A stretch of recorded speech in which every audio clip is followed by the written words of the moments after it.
Bonjour et bienvenue sur le plateau d'Outre-mer Économie, l'émission d'ACI TV qui s'occupe de l'économie en France et dans les Outre-mer, et de l'économie faite de préférence par les ultramarins.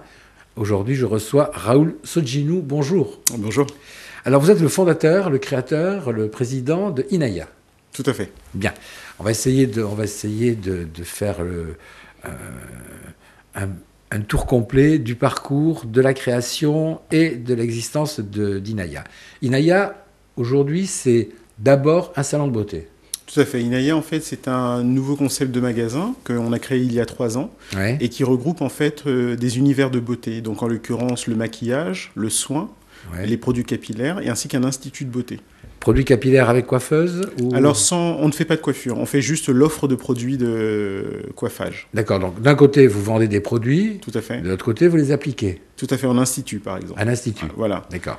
Vous avez donc, pour l'instant, un seul magasin, parce que vous avez des envies de développement, je suppose. Absolument, c'est l'objectif. Donc c'est vrai, en cela, c'est un concept dans le sens où on a défini des codes. On est sur les codes de la parfumerie. Donc c'est 200 mètres carrés, c'est une 50aine de marques, c'est une équipe de 5 esthéticiennes et conseillères ou maquilleuses. Et donc l'idée, effectivement, c'est de se développer, j'espère, dès cette année en d'autres magasins. Alors, vous avez démarré avec des aides. Oui, on a eu 2 réseaux en fait qui nous ont accompagnés. L'un, c'est le réseau Entreprendre qui accompagne des créateurs d'entreprises avec un suivi pendant 2 ans, avec des rendez-vous hebdomadaires ou mensuels. Et on a eu la chance aussi de les accompagner par un réseau de business angels qui s'appelle BAC, Partenaire Gestion.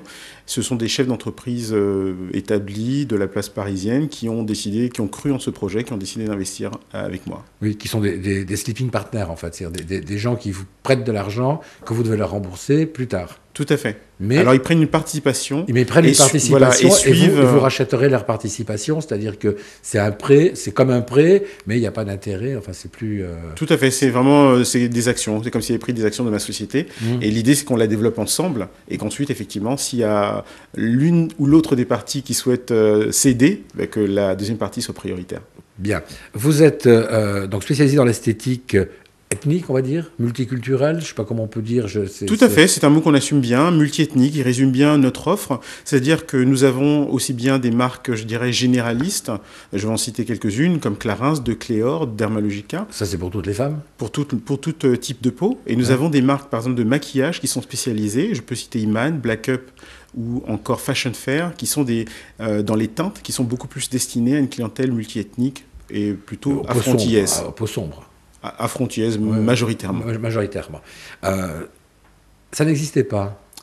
Non, alors il se trouve que moi je connais ce marché-là depuis tout petit puisque j'ai assisté à sa création. Mes parents étaient dans les premiers à ouvrir des salons de coiffure spécialisés pour le cheveu afro. Donc j'ai grandi dans cet univers, c'était dans les années 70. Et en fait, ce positionnement-là de magasin sur un niveau sélectif avec du personnel qualifié, des grandes marques, l'Institut de beauté, ça n'existait pas. Personnel qualifié, vous êtes obligé parce que les salons d'esthétique, comme les salons de coiffure d'ailleurs, sont des entreprises où il doit y avoir un diplôme d'État. Alors, il n'y a pas d'esthéticienne sans diplôme d'État. Tout à fait. Et c'est pas vous qui l'avez le diplôme. Alors non, je ne suis pas du tout esthéticien. Quelques diplômes de gestion me suffisent, mais effectivement mon personnel est composé d'esthéticiennes. Et c'est ça, je dirais, l'aspect novateur de ce genre de concept, c'est que la distribution ethnique de produits beauté, c'était des détaillants en fait. Des petites boutiques, comme on dit, les petites boutiques afro qu'on trouve sur Paris, boulevard de Strasbourg, voilà. Et donc nous, là où nous sommes innovants, c'est que nous voulions pouvoir proposer à nos clientes des grandes marques, les accompagner sur les grandes marques. Et donc cela demandait un personnel qualifié. Et avec un concept géographique plus proche, parce que vous êtes installé à Saint-Denis. Tout à fait, oui. Dans un département où la clientèle afro-caribéenne est importante. Saint-Denis est l'une des plus grandes villes déjà du département, du 93.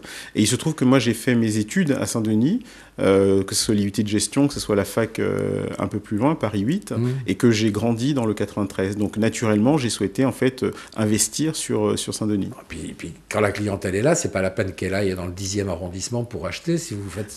La réflexion était là, c'est que justement tout était concentré sur Paris intramuros. On avait du choix sur Paris intramuros, que ce soit les grands magasins, que ce soit ces boutiques, les détaillants sur le boulevard de Strasbourg, mais c'est vrai que la clientèle habite et il faut pouvoir la servir là où elle habite.